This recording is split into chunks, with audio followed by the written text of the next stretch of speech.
Welcome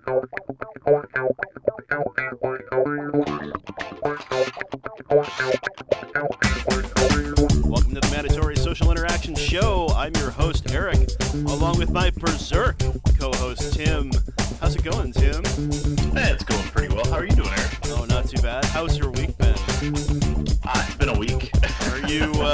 Are you getting nervous? PAX is what? When do you leave for PAX? Thursday? Next Thursday? I leave Wednesday. Wednesday morning. Yeah. I am. Honestly, I'm a lot of emotions. I'm really excited. I'm really nervous. Mainly because it's one of those things that I had zero expectations going in of having any kind of connection, anything. Because I'm small beans, right? I know some streamers who are 50K followers, 100K followers that they got media badges and they're boom, they're all over it, and they're just gonna, they're doing 8 million different things. They get special access to go see games. They're gonna be streaming from the PAX stage for the convention. And it's I don't even know, man. For me, I was I'm gonna go to a couple of parties because I'm a partner with Mixer, so I've got that at least going for me. And actually, my schedule kind of blew up in a surprising and awesome kind of way. I'll be going to a Lenovo party as a VIP. They sent me a VIP invite to their party. There's a couple of events that I'm going to with early access to it as a kind of as a press / content creator type thing. So that'll be really interesting because it's a special hour where they give you some food and some drinks, and you get to see their games and play them and stuff where no one else is in there. So except for other media folks and content creators. So cool. Should be really interesting, and I've been really pleasantly surprised at how much my schedule blew up. And it was over the course of 3 days, and I was like, what? So yeah, because I've got I'll run through the list. I'm going to an ID at Xbox, which is the independent developers at Xbox event. And then there's a concert called Brace Yourself for PAX, which has one of my favorite artists, Caro Bonito, in it. And all the artists like Chipzel, Danny Baranowski, who did the music for Crypt of the Necrodancer, if you've ever heard of that. Sure. It's got a really cool soundtrack, and to hear Chipzel and Danny Baranowski live too is going to be really, really interesting and really cool. And then so that's on Thursday. That's before the convention even starts. Yeah. And then on Friday, it's I've got the there's some Mixer stuff going on, and then there's the Lenovo party that I mentioned. And then on Saturday, I'm gonna go meet up with the Gawkbox folks, which is they're a really interesting way to monetize. If you've never heard of Gawkbox, I'm not sponsored by them or anything. I just really like what they do. But you play mobile games, and you get sponsored money from playing those games that you can then donate to your favorite creators who use Gawkbox, or buy subscriptions on Mixer actually, using sponsored money, which is pretty cool. Yeah, that's so. Sweet. I get to meet up with them and see their office and stuff, which I'm really excited about because I've been working with them on a lot of stuff lately, and they're just cool people. I really like them. And then there's this thing called the Media Indie Exchange that I'm going to, which should be pretty cool, and that's a whole bunch of indie developers going there, and I have an hour window where I get to go and just mingle and talk to indie devs. And then on Sunday, I have I'm meeting up with some 11-bit studios people, and they're gonna show me some games, which I'll give you some of their stuff. Right now I'm drawing a blank because my brain hurts. I'm sorry, 11-bit studios, I love your face, but I'm just so all over the place today. But they did Moonlighter, Beat Cop, This War of Mine. That they publish a lot of stuff and develop a lot of stuff. They're cool. Polish developers. And they're also having a party of sorts that I'm going to try to go to, but I don't know if I'll be able to make.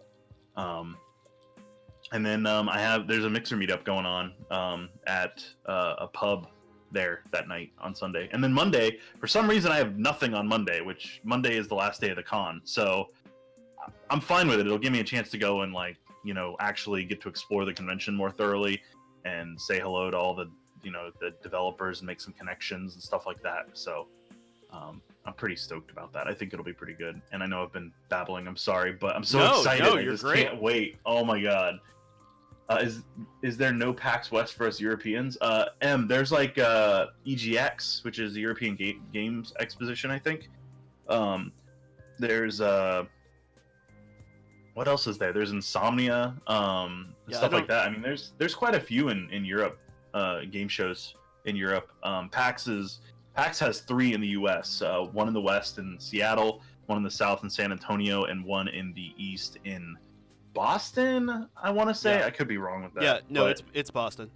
Yeah, so so they have 3 for PAX alone, and then there's like E3 and stuff like that. But E3 is a specific industry show, whereas PAX is a consumer event. It's where people go.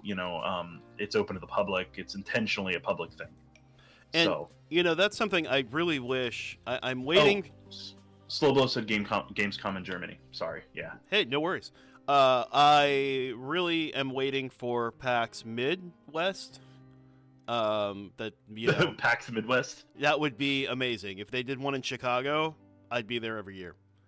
Honestly, that would be really, really dope. I would love to see that. I don't know. My thing is, I'm not sure why they don't do one there, because like PAX South is out of the way for Florida. Like, I was surprised that PAX South wasn't in Florida, because we have like the Orlando Convention Center, and that's a really popular place because there's so much to do there. And it's like San Antonio. I was just like, really? San Antonio of all places? Like, not Austin or anything else. Like they went San Antonio. Like I don't know. I mean, there's just so many other places. I was like, why they wouldn't take it to Orlando? I know it's out of the way of like everybody, but there's Atlanta. a billion hotels. Or Atlanta, yeah, like where Dragon Con is or something like that. Like there's just billions of hotels and food places in Orlando, like literally around the convention center. It's built up that way intentionally. Yeah, absolutely. And there's 3 wings to the Orlando Convention Center, and each one of those wings is big enough to hold like an 80,000 person convention or more. So yeah, they have I've seen it. I've been there when they've had multiple conventions at once. Which is insane. They can literally support it. The place is humongous. I remember when they did Star Wars Celebration 6 at the Orange County Convention Center. They had a cheerleading competition or something like that at the same time in a different wing, and it was awesome. Like the amount of parking they have and everything was like out of this world. I mean, traffic's awful, but that's anywhere that you go that has a huge convention in town. Yeah, absolutely. But yeah, Slowblow says OCCC is really, really awesome because MegaCon's great, and I agree. MegaCon goes on every year at the Orange County Convention Center. So I was at MegaCon 2011, I think. Yeah, MegaCon's like a comic convention, for those who don't know, but it covers the gamut. It's like almost every other con where it's got like TV and movies and video games and like anime, you name it, it's there. Just the original goal around it was comic books, and it just kind of grew out of that. I wanted to give a little travel advice, if I may. I went to PAX in 2008, which was pretty great, actually. It was a fun trip, and I actually did end up going by myself. And one thing I want to mention, and it's happened to me more than once now. So are you checking a bag, or are you doing all carry-on? I'll be checking a bag because I have to take all my lanyards and buttons and wristbands and all that crap. So this is what you need to do. On your backpack, in your backpack, whatever you're taking with you on the plane, pack yourself some clothes. Yes. Learned that from Japan. Did they lose your luggage in Japan? They lost their luggage in Beijing, China, and I had no clothes. Reki had clothes. All of her stuff was packed in a backpack. I had no clothes on me, and I had one pair of clothes because I brought one in case I wanted to change after we got off the plane, because sitting on a plane for 16 hours is not pleasant. Right. So I excuse me. So I ended up I had a change of clothes, but panic was setting in because all of my clothes, all my stuff were in my bag. So yeah, so that I'm going to do that. I'm going to take a couple of changes of clothes with me in my backpack, and go from there. I'm probably going to put all my business cards in my backpack as well, just in case.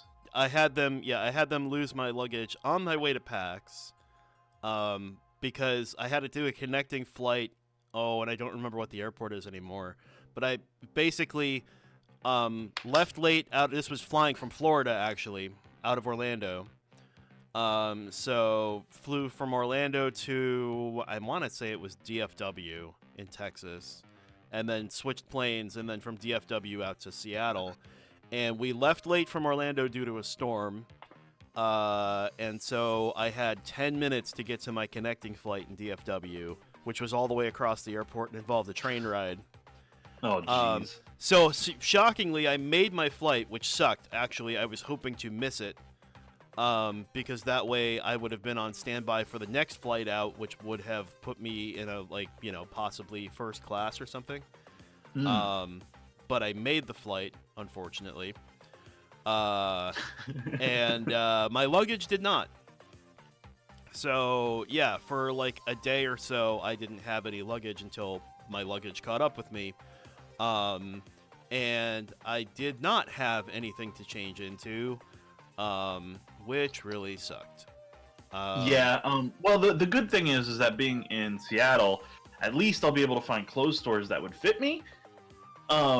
The problem with Japan is none of the clothes fit me because I'm a bigger American dude. Yeah. So, totally.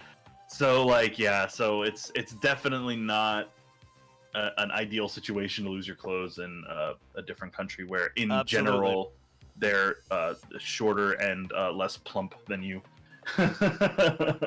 So. And also, they managed to lose my luggage when I went down last year to Florida to see my parents for Christmas, which was a lot of fun because I had presents and stuff in there. So that was a fun time, being without clothes for like 2 days. Yeah, I can imagine. Yeah, and that was the one time I did not throw a change of clothes in my backpack. I was like, it'll be fine, because I years and years traveling, never lost any, hadn't lost luggage since PAX, basically, like 2008. So you're talking nearly 10 years, and it's like, oh, it's not a problem. It'll be fine. No luggage. What?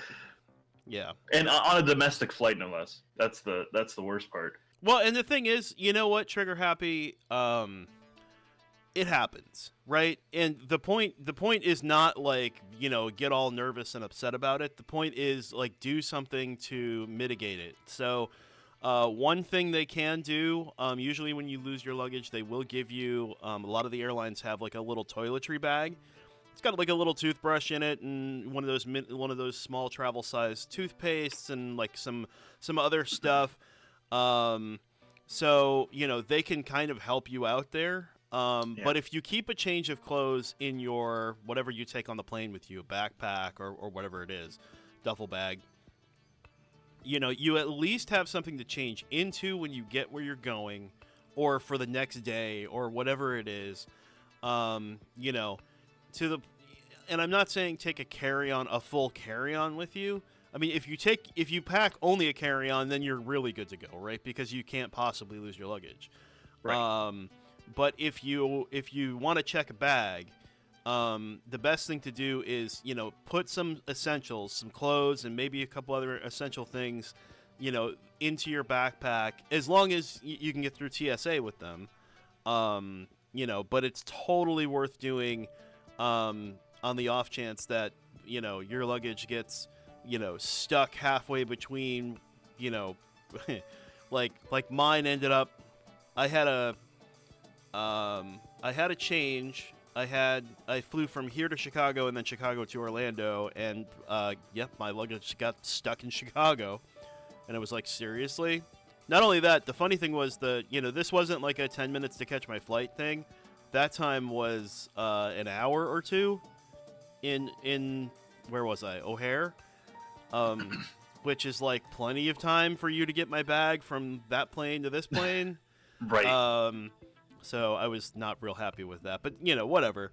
I mean, I would just rock a carry-on myself, but because A, I'm going to be there a week, and B, I've been told that going to PAX is swag central, especially for a content creator. Can be. So I need to be ready to bring back more shirts than I brought.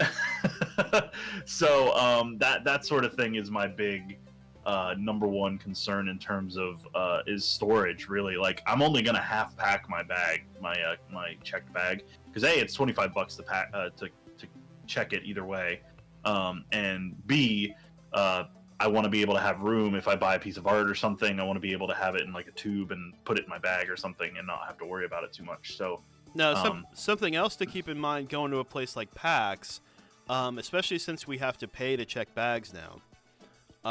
Which is garbage, by the way. It is what it is. I mean, yeah, it'd be great if bags were free, and if you really want bags to be free, fly Southwest, I guess. But if you want to be herded like cattle, sure. Yeah, that's that is the like trade-off, right? It's free bags herded like cattle. But the what was I going to say? For what you pay for checking that bag both ways, taking a carry-on and shipping stuff back wouldn't necessarily, even if it costs you $50 to ship a box back, that would be roughly what you would have paid to carry a bag, and you'd probably have more room, and you'd have fewer restrictions, so something to keep in mind. I mean, up to whatever that cost is to check the bag both ways, if you plan on shipping a box back with your stuff, that could be an option too. And I'm not saying for you, Tim. I mean, in general. Weeks worth of clothes, so I mean. Oh yeah, no. Right. Way, so. I mean, obviously, you got to make your own. You got to make your own, determination of what works for you. But I'm just saying, like, that's an option. Something to think about is, there's no reason that on the last day you're there, you can't just go to a UPS store and. Here you go. Just ship it out, yeah. Just ship it out. That's what I did at Celebration 5, when they had Star Wars Celebration 5, is even though I was in Orlando and I drove, I bought something I wanted to send to a friend, and they actually had shipping facilities in the convention center. Oh, wow. And you just ship it from there. So, like, I bought him something, and I had it shipped over directly from the convention center. It was a little more expensive, but if you had put it in checked luggage, you run the risk of, A, it getting damaged or broken, B, you got to pay for your checked luggage, all that stuff. So it's a bit of a crapshoot, especially if they lose your luggage, which happens more often than I think UPS loses packages. So yeah. Another PAX tip. Couple of things. First thing I can tell you is the PAX Convention Center is really, really cool. Instead of being laid out flat like the Orlando one, where it's all vertical. It's got 6 floors or something. It's crazy. On the top floor, it's actually at the level of a park. And if you go out, there's a big window. Yes, PAX West. There's a huge window with doors and stuff, and you can go out to that park. And it's called Freeway Park because it literally straddles a freeway. There's a point in the park where you walk across the freeway. It's kind of neat. If you need a break, if you just want to get out of the crowd for a few minutes, that park is really nice. And it's actually big enough that you'll see a lot of people hanging out right by the doors. But if you just go, you can just walk a little further, and there's all these like brutalist cement sculptures and waterfalls and stuff that you can go take a look at, and you can peace out for 5 minutes and still be, literally, you can be in another world from the convention in about 30 seconds, which means that to get back, it's only 30 seconds. And if you need a place to clear your head, that's a really good place to do it. There's also they have a chill out room as well, which is if you are feeling overwhelmed, if you're feeling anxious, if your anxiety's kicking in, you can actually, or if you're feeling claustrophobic, like I probably will be. There's a room that you can go into where the lights are dimmed. There's chill music playing. There's beanbag chairs you can go lay in. You can just relax, and nobody bothers you. You can just chill out and kind of get your bearings. It's great for if you suffer from panic attacks, from social anxiety, that sort of stuff. It's great for that sort of thing. So that's also an option. Oh, yeah, look, it's Animated absolutely. Gamer. What's up, Annie? How you doing, buddy? So, definitely cool stuff to check out. Yeah. Something else that was worth doing at PAX that was actually super cool. I don't know if they still do this. I hope they do. But they did it when I was there, and that was they had open gaming on PCs. They have a big room full of PCs. It's also the same room if you wanted to bring your own PC. I believe it's in the same room, or it used to be. BYOC still exists. Yeah, they still do that. But they also have PCs that all you have to do is walk up, and they will basically, you might have to wait a little bit, but, you get up to a certain amount of time to play. But these PCs are loaded up with interesting stuff. It was the first place I'd ever seen Team Fortress 2. Because Team Fortress 2 was kind of new at the time, I think. And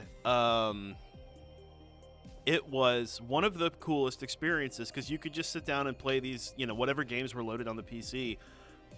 Just do what you want. And it was a lot of fun. And there's a lot of people playing. They're all loaded up with the same stuff. So, you've got, if you want to play multiplayer, you can really easily. There's a million games going on. It's super cool. Another thing about PAX, bring all your mobile gaming stuff. Any of the mobile gaming stuff, especially the Nintendo stuff, where it's when you meet up with other people, you guys can Street Pass, trade, Street Pass, all that stuff. You get PAX is the place to load up on that stuff. Yep. Well, because you're talking what 100,000 plus people crammed into a convention center. I mean, you're gonna get Street Passes from above, below, next to you, 100% from everywhere. One thing to well, I was gonna say, keep in mind, maybe turn off Bluetooth on your phone, stuff like that. Do some basic security things. Yeah. Absolutely. Just because there are malicious actors out there. Although I will say, I think there's less so at PAX than at something like DEF CON. Yeah, at DEF CON they're kind of, that's kind of the goal though. Yeah. Well, right. Is the whole white hat hacking type thing. That's kind of the point. Yeah. I mean, but at absolutely, Mimi. That's exactly it. Bring your 3DS. You will get so many I don't have a 3DS, so I'm not really speaking intelligently about it, but Street Pass and all that stuff you're gonna, it will be the one time that you get the most of that stuff. It's amazing. And what might be worthwhile, Mimi, is to pay I think it's $3 or something for the expanded Street Passes, because I think you're limited to 10 at a time. On the base, and if you spend the money, it ups to 100 at a time. Oh wow! So just as a suggestion, you may want to look into that just so you can get more Street Passes out of it, because otherwise you're going to be stopping a lot more frequently when you get Street Passes. So just FYI to let you know. So I was going to ask you, Tim, are you planning on streaming from the convention at any point? So I'm not sure. I know Mixer has streaming pods. I'm hopeful I'll get to stream from there and play some games and stuff. But regardless, I have a huge power bank. It's a 30,000 milliamp hour power bank. My phone is only 3,000. So out of if my phone lasts 3 hours on a charge, I could charge it 10 times with that power bank. So a lot of power for it. So I plan on it. One of the things that I was told is that it's rude to take your phone and stream at a convention because you're getting a lot of people who don't want to be recorded. Now, granted, there are rules in the convention that are clearly posted that say you are subject to be filmed at any time just by being here. So I'm trying to strike the balance between polite and impolite, because my I did it at MetroCon, which is a very small convention in Tampa. And I went around the whole dealer room, and I asked every vendor, I'm like, hey, can I show your stuff? And I would cover up the thing, and I wouldn't show anything until they said yes. But then I would show everybody like the stuff that you could get and things like that, and things like that. And I want to do that at PAX just because of the massive size of it, but I also don't want to be that guy. So if I do any streaming, I want to set it up. I'll probably grab a table or a chair or sit down somewhere and just do like a discussion and talk to everybody about what's going on and all that stuff, and show off the things I've bought and the things I've seen and stuff like that. So it's kind of it's one of those things where I will do streams from it. At the very least, I'll do Twitter videos for Twitter and YouTube and stuff like that. So nothing, it won't be an empty, vacant content time for me. I'll be posting a lot on all my social media and stuff like that. But ultimately, my biggest goal is to see if I can find a way to stream without being rude to the con goers and the like. So. Gotcha, but you don't have any scheduled streams like with particular content creators or anything like that. No, I'm not big enough for that, unfortunately. Like I said, the that's pretty much reserved for anybody who's like 50K and above and follows. Like those folks get a lot more of the slice of the pie. Which I'm not complaining. It's just the way it goes. Sure. So in that regard, I won't be seeing any of that. I'll be happy if I get to stream from the Mixer booth during the course of the event. That will be amazing. So that's my hope. I'm hoping Mixer will be like, "Hey, you want to stream?" And I'll be like, "Yes." Yeah. But that won't be a scheduled thing, though. That's going to be something that, if it happens, you're just going to be like, "Oh shit, that's happening now." So, well, it should be a scheduled thing. They're supposed to schedule that stuff out, but I don't know. Oh, Mixer. Okay. I don't. Mixer's not sent me anything, so I can't really. I don't know. I don't think they've sent anything out yet, which is weird because we're 4 days out from the event, and I would like to be able to plan my week, but is what it is. I have no control over their schedule or how they send stuff out. But I'm hopeful. I mean, it would be great to be able to stream from one of the streaming pods. I would love to do that. It would be a lot of fun. Something else I'll say about the convention center for PAX is right downtown. It's surrounded by lots and lots of stuff, and once you're downtown, there's lots of stuff within walking distance. There's plenty of public transit. You can easily get from the convention center to like the sites that you might want to see, like Uber's cheap too. So. Yeah, Uber's cheap. When I was there, Uber wasn't a thing. Uber didn't exist then. Right. So, but there's you're super close to the Space Needle and the one big museum there that I can't think of now. The museum. It's right next to the Space Needle. It's this huge architectural thing, and I think it's the Rock and Roll Experience or something like that. I'll have to look it up in a minute. Plus there's a sci-fi museum there. Something else that happens right around that time also is Bumbershoot, which is their big music festival. So if you're getting tired of video games, you can go get tired of a music festival. There's all kinds of stuff like going on. So if you want to get away from the convention, there's a million places to do it. It's actually really, really nice, and a lot of stuff. Plans. And a lot of stuff is a lot of plans. A lot of stuff is walking distance. So, and Tim, I'm mostly speaking for other people who are going. I'm sure you've kind of planned out and figured out what you're doing and all that stuff. Well, we're also staying with a guy who lives right near Seattle, so he knows all the sites and all of that. So that's the advantage we have going. Gotcha. For us, we've got native Washingtonians that have been to Seattle more frequently than I ever will. So Trigger Happy says, "Have you ever been to PAX East?" I have not. This is my first PAX, so I speak from zero experience here. Just very excited. My experience is all other conventions, and I've been to conventions. I would say comparably sized.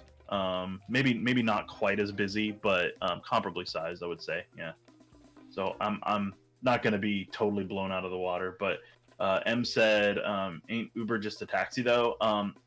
Yeah, Uber is actually cheaper and much easier to get than a taxi in a lot of places, and also the cars are a lot cleaner, and because they have very strict standards for what vehicles you can use. Like it has to be within a certain age range, and generally speaking, they're like, if your rating is bad, you don't get to drive for them anymore. So yeah, it's actually Uber and Lyft tend to be a lot easier to get than a taxi. They're like, because you've got the app, it's like, and you can see like really easily where someone, where like the closest Lyft or Uber is. It's like, oh yeah, there's usually, especially in the downtown area, there's usually one within like 30 seconds or a minute of you. And then it's usually cheaper, and the drivers are nice. Unlike most for whatever reason, taxi drivers are jerks. And I'm making a huge and I realize that's a huge generalization, and I don't mean all taxi drivers, but yes, yes. We get you. Yes, absolutely. And it's just the Uber folks are doing it because they want some extra scratch. Uber and Lyft, but taxi people, that's their living. So it's a bit of a different mindset too. And the folks who and you can also get Uber at any hour, like anytime. So if you're out at a nightclub or a bar until like 3 a.m, there's still available, rides. And I think taxis kind of do, but they're harder to get. And at least where I'm from, like, good freaking luck. Like, yeah, absolutely. Yeah. I mean, the biggest problem with Uber versus a taxi is if you are on the outskirts of town, like out here where I live compared to Minneapolis, I'm probably about 10 or 15 miles out of town. So for me to get an Uber out here is like darn near impossible. Because they don't want to come this far out. Versus a taxi, where if you call a taxi service, they will send a taxi 50 miles and charge you for it to come get you. It'll be expensive, but yeah, at least you'll have a ride. Yeah, so there are pros and cons, but if you're downtown, like around PAX, Uber is going to be the way to go. By the way, that museum is now called. It used to be the Rock and Roll Experience. Now it is the Museum of Pop Culture, and it's right next to the Space Needle. Is it a meme museum? A meme museum? World premiere right now. World premiere exhibition: Marvel Universe of Superheroes. I see. Okay. Interesting. They've got a Pearl Jam exhibition, the Marvel one, Nirvana, something called the Holodome. Infinite Worlds of Science Fiction, Sound Lab, Indie Game Revolution, something for about Jimi Hendrix, Fantasy Worlds of Myth and Magic. So sounds like there's a bunch of stuff there for a pop culture oriented geek, somebody looking at movies and music. Yeah.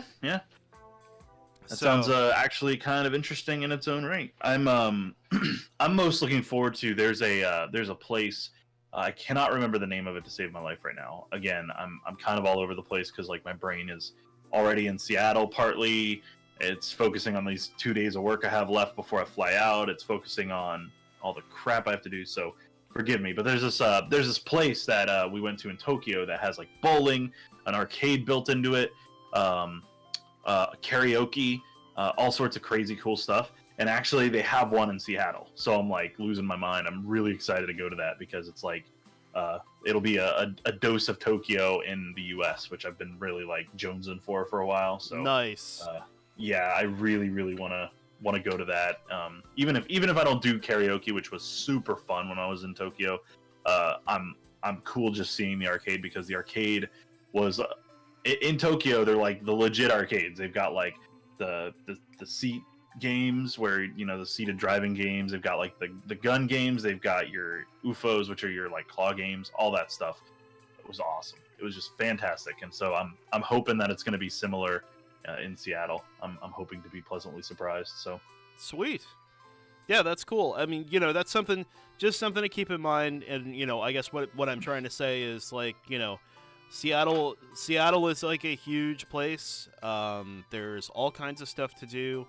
You know, so, like, you know, if you get tired of the convention or whatever, just step outside. You'll find something cool to do. It's not, you know, it's not. And it's there's a lot hard. of good coffee joints in Seattle as well. So if you need a break, you can go get some coffee, like some legit, really good coffee. I'm looking forward to sushi because they have some really, really, really high-end sushi places in, like, really high-quality sushi places in Seattle as well. Because the proximity to Japan, there's a lot of Japanese immigrants that live there, that sort of thing. So that's also a plus.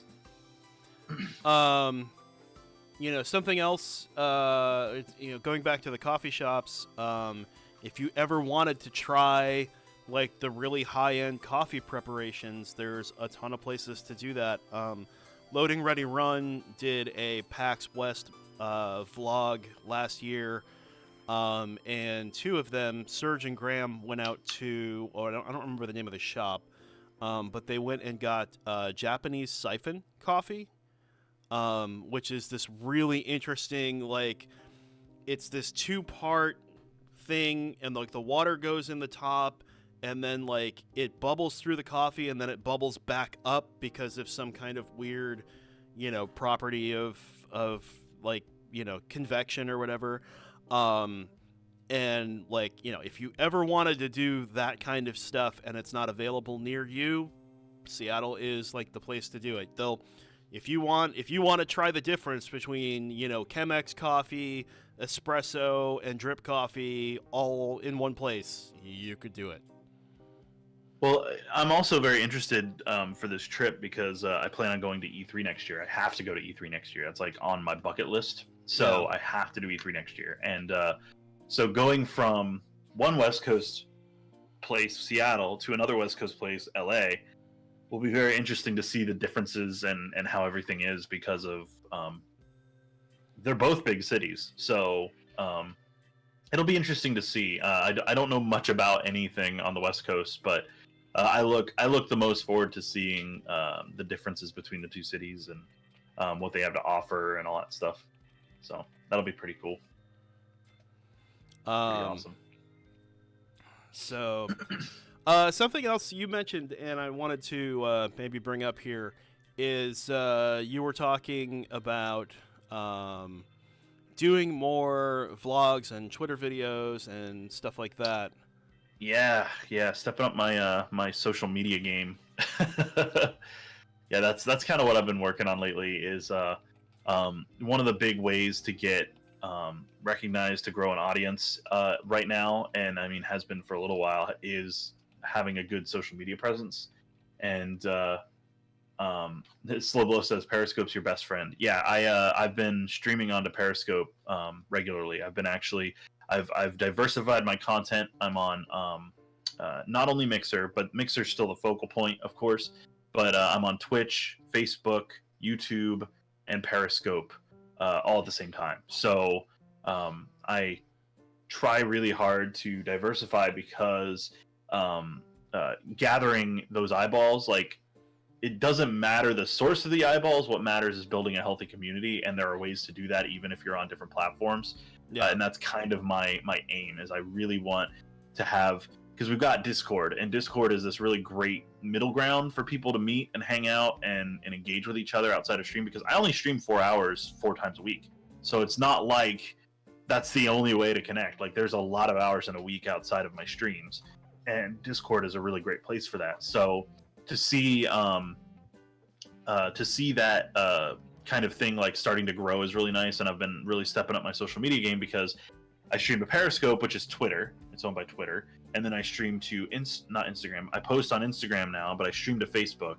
So those two are inextricably linked because Facebook owns Instagram.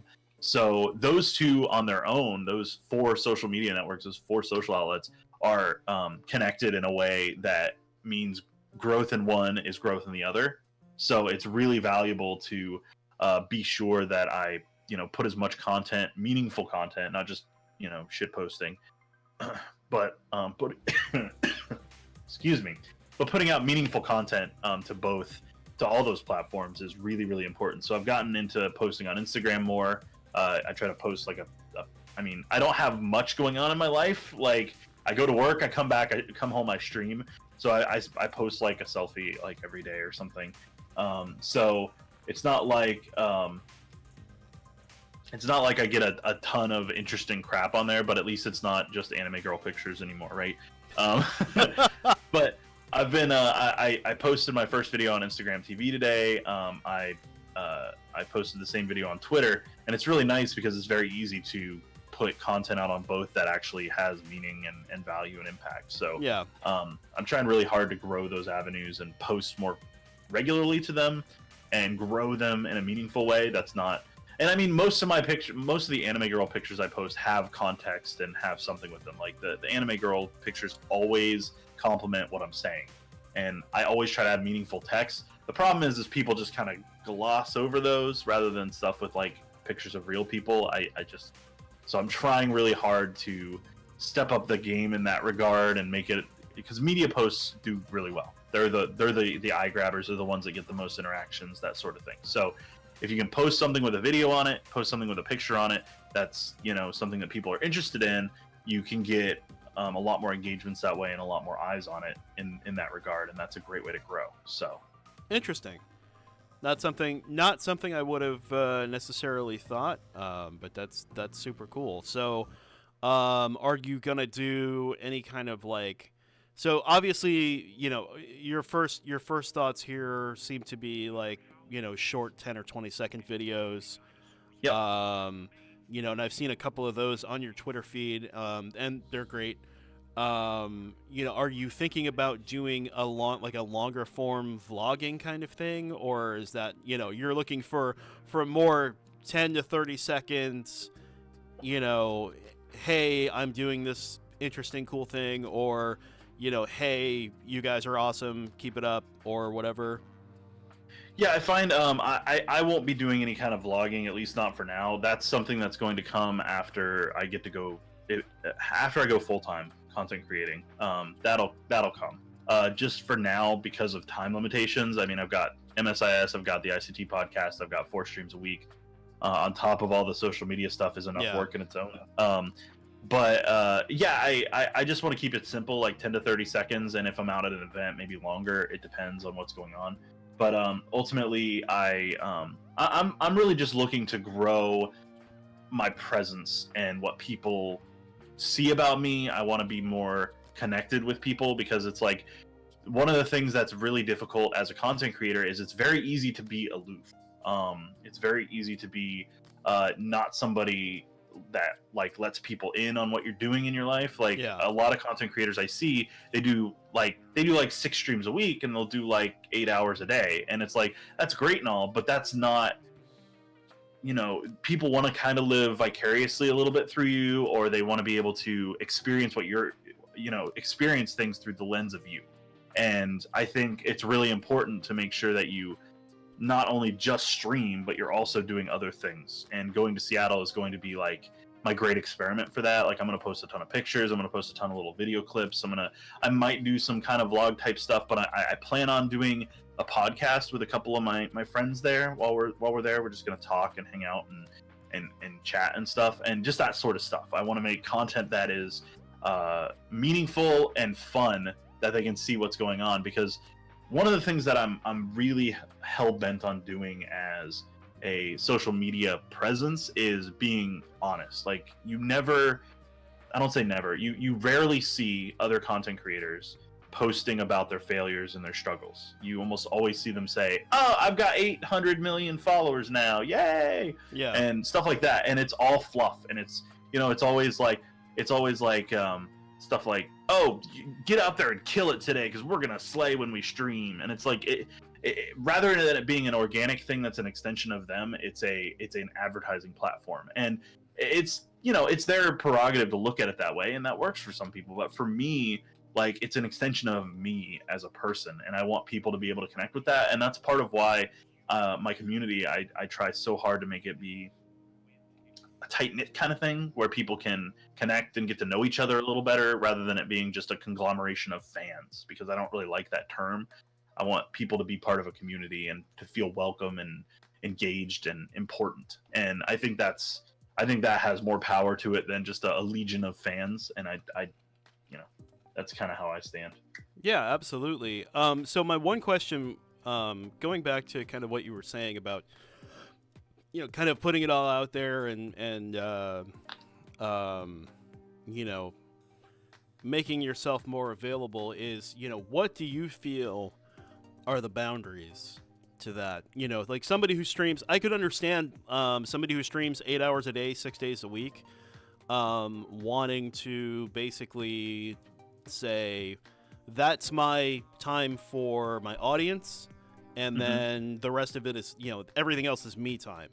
Right. I mean, in all fairness, I work my 8 hours a day, and as long as nothing is like exploding, I don't like feel obligated to check in at 10 o'clock at night for work. Right. Necessarily. I'm the same way. I'm the same way with that. But the way I look at it is, for me right now, I put in 40 to 60 hours a week at work, and then I go and I put 16 to 20 something hours into my stream. When I go full time, the shift is going to be cutting out 40 hours of work a week, expanding my stream to about 40 hours a week, maybe 44. And I'm saving. I have a net save on that in terms of time, and it'll be doing something I love. And I think what's important is that I'll be gaining more time. So I'll have time to not only just do more of the social media stuff, I'll have time to spend with my wife, I'll have time to spend with my dogs.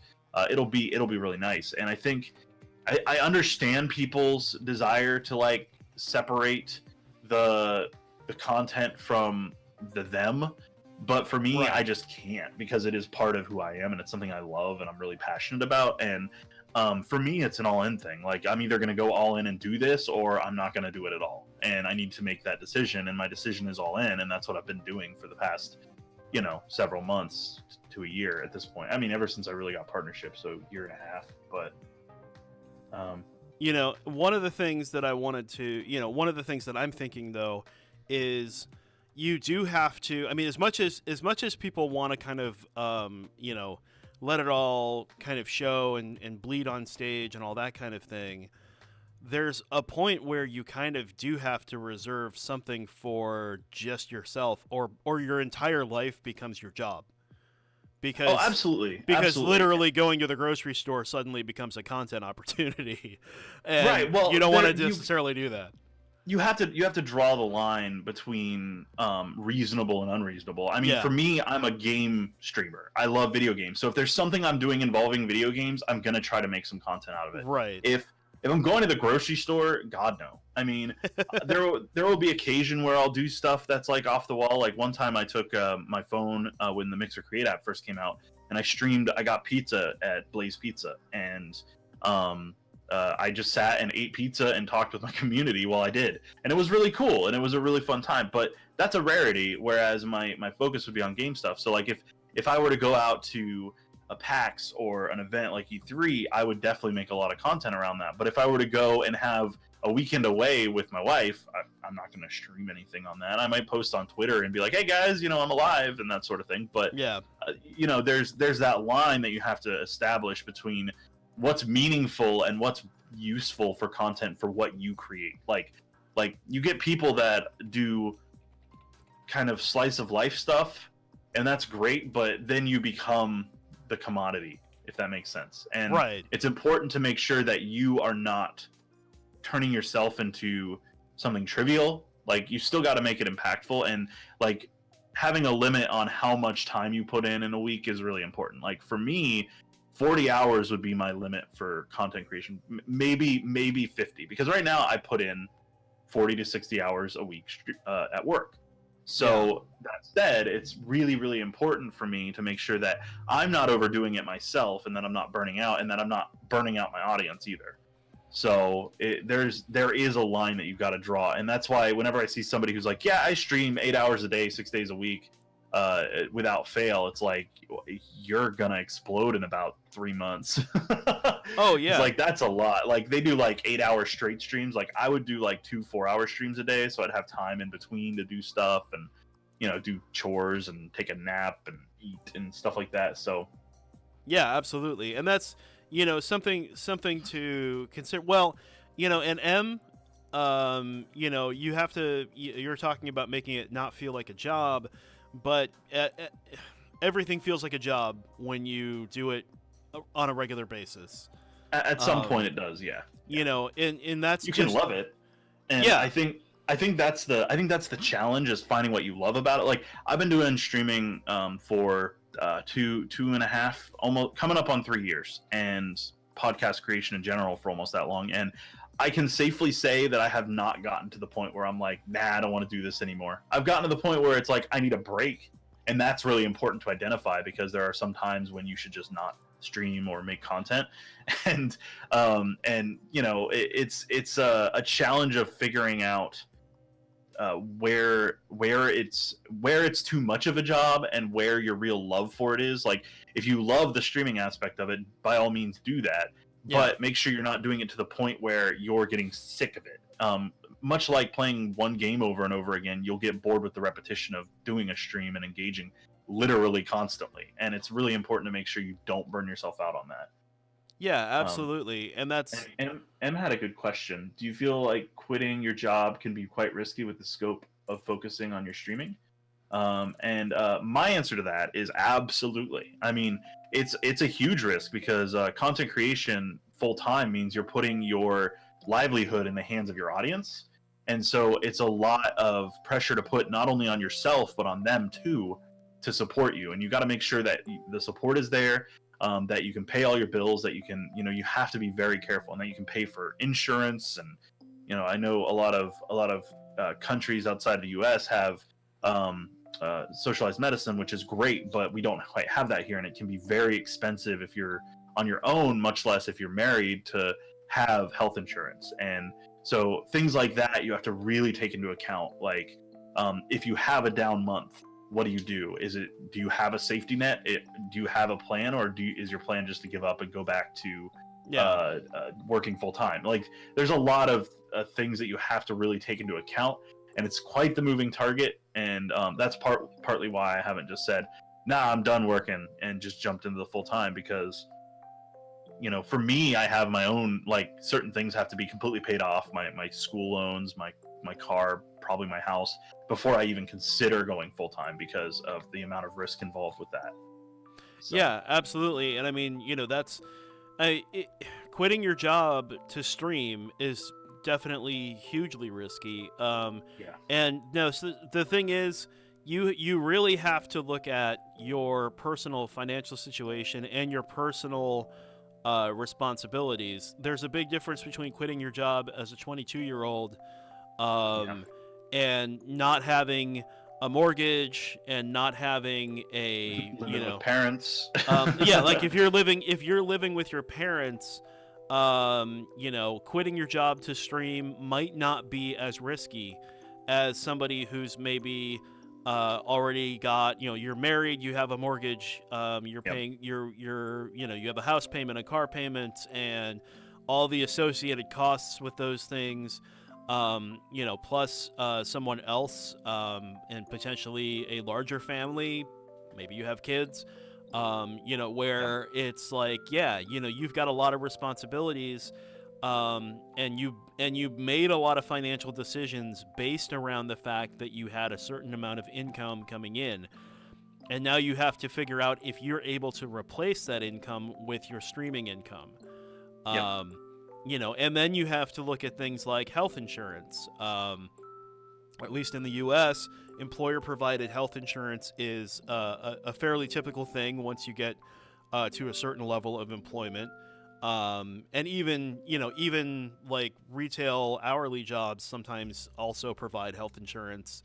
You know, and the thing is, when you quit and you are your own boss, you don't have that. You have to Right. find a way to provide it, or do it through the government provided. I can't think of what it's called now. But you know, I mean, you can. There are ways to do it, but you have to look at, okay, here's money coming in, and there's money going out, and you know, am I going to be able to cover the bills? And my bills are now bigger. My taxes are now bigger because I'm filing 1099s instead of filing a regular W-2.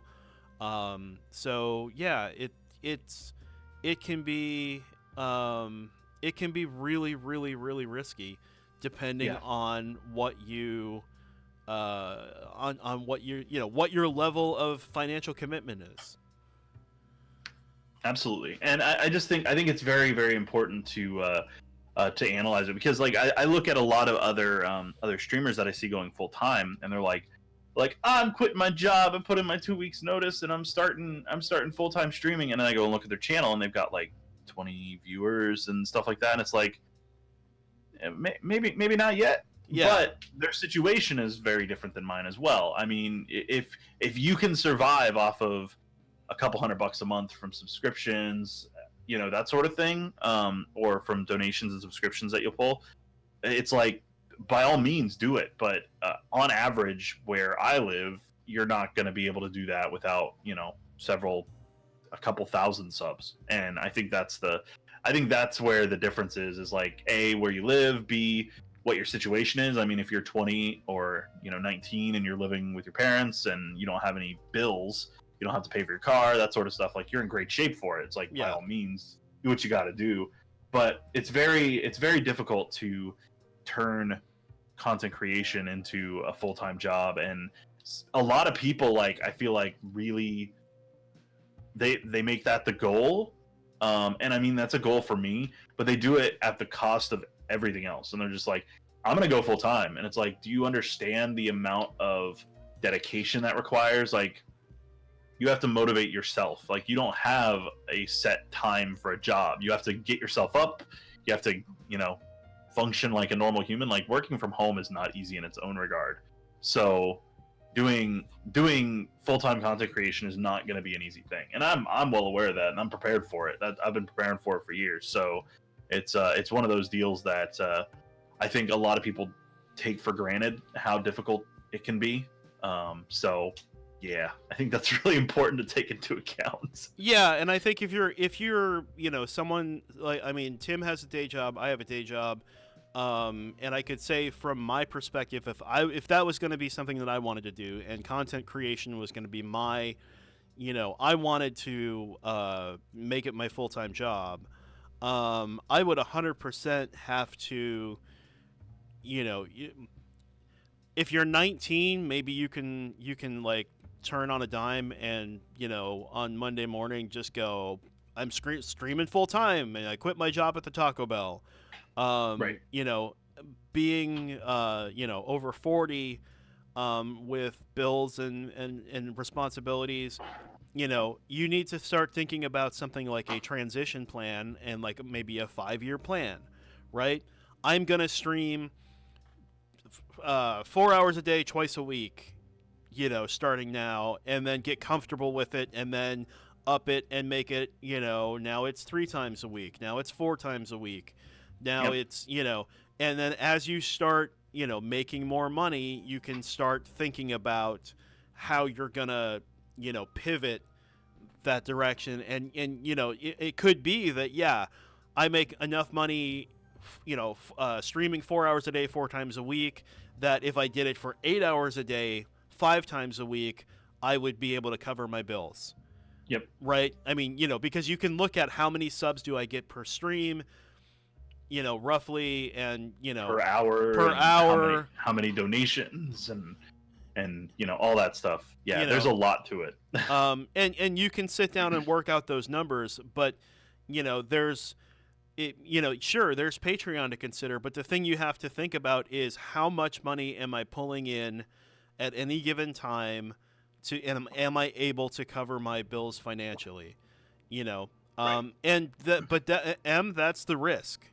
The risk is you pull a PewDiePie and you lose half your subscribers, you know, or you lose a bunch of your patrons, or, I mean, that's part of, that's a risk of doing your, of doing this, of making content creation your thing, is that you do something to lose your audience and then you're gone. I mean, it's not much different than being in a band, and if you start making music no one wants to hear and nobody likes you anymore, you don't make money anymore. Right. And that's not to say that, there's an inherent risk that you're going to say something awful. I mean, I would hope that most people aren't going to say something awful, but overall, there's a risk of losing your audience. It happens to so many performers that you can't say, you cannot. That's just part of like the ride, right? That's part of the roller coaster of being a content creator.